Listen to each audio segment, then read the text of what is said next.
Did you know that the first female state senator was elected in Utah? Martha Hughes Cannon won her run for the Utah State Senate in 1896, the same year that Utah became a state and women's suffrage was put into the Utah Constitution. But her life was so much more than just her political career. She was a doctor, a women's rights activist, a suffragist, a public health advocate, and the founder and member of the Utah's first state board of health. Now, her life also wasn't without controversy. She was the fourth of six wives of Hughes Cannon, a prominent Latter-day Saint leader during a time when the federal government was outlawing the practice of polygamy. Now, in the interest of full disclosure, I should point out that Hughes Cannon is my great-great-grandfather, though Martha Hughes is not my great-great-grandmother. I'm descended from Angus and his fifth wife, Mariah Benyon. But getting back to Martha, she was born in 1857 in Wales. Her family converted to the Church of Jesus Christ of Latter-day Saints and emigrated to America and then settled in Utah. She worked as a typesetter for the Deseret News where she learned about news and politics. She earned a degree in chemistry from the University of Deseret, which is now known as the University of Utah. Now, at a time when very few medical schools were admitting women, Martha attended the co-ed University of Michigan, where she earned her medical degree in 1880. In 1882, she earned a bachelor's degree of science in pharmacy from the University of Pennsylvania and a bachelor's in oratory from the National School of Elocution and Oratory. This all meant that she had 4 degrees by the time she was 25.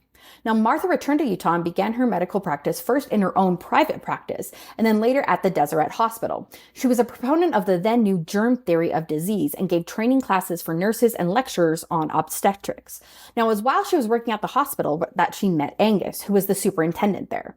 Angus already had 3 wives as polygamy was allowed in Utah and in the LDS Church, but the Federal Edmunds Act of 1882 made polygamy a felony with the punishments up to 5 years in prison.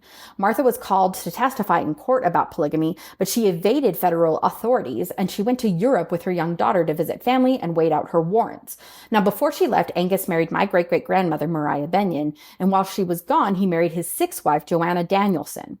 Now, while Martha was in her exile, the Edmunds-Tucker Act was passed. It was an amendment to the previous Edmunds Act, and among other things, it disenfranchised women from voting in the Utah Territory, something they'd been doing since 1870. When Martha returned to Utah, she became a leader in the Utah Women's Suffrage Association. She gave speeches all over Utah and traveled to suffrage conferences with Susan B. Anthony and Elizabeth Cady Stanton. She was a featured speaker at the Women's Conference as part of the World's Columbian Exposition of 1893.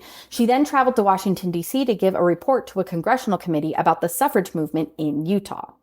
Now, Martha often argued that education, freedom, and purpose were all vitally important when it came to motherhood. She said, quote, "Somehow I know that women who stay at home all the time have the most unpleasant homes there are. You give me a woman who thinks about something besides cook stoves and wash tubs and baby flannels, and I'll show you 9 times out of 10 a successful mother." Now, Martha worked to put women's right to vote back into the Utah Constitution when it was granted statehood in 1896. During that same year, Martha was one of 5 Democrats who were running for the state senator positions from Salt Lake County.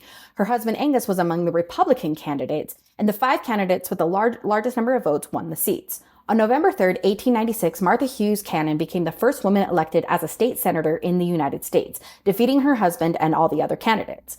During her time as the state senator, she focused on public health and education measures. She introduced bills that would provide for compulsory education for deaf, dumb, and blind Utahns, and a bill that built a hospital at the deaf and dumb school, where she was on the board of directors.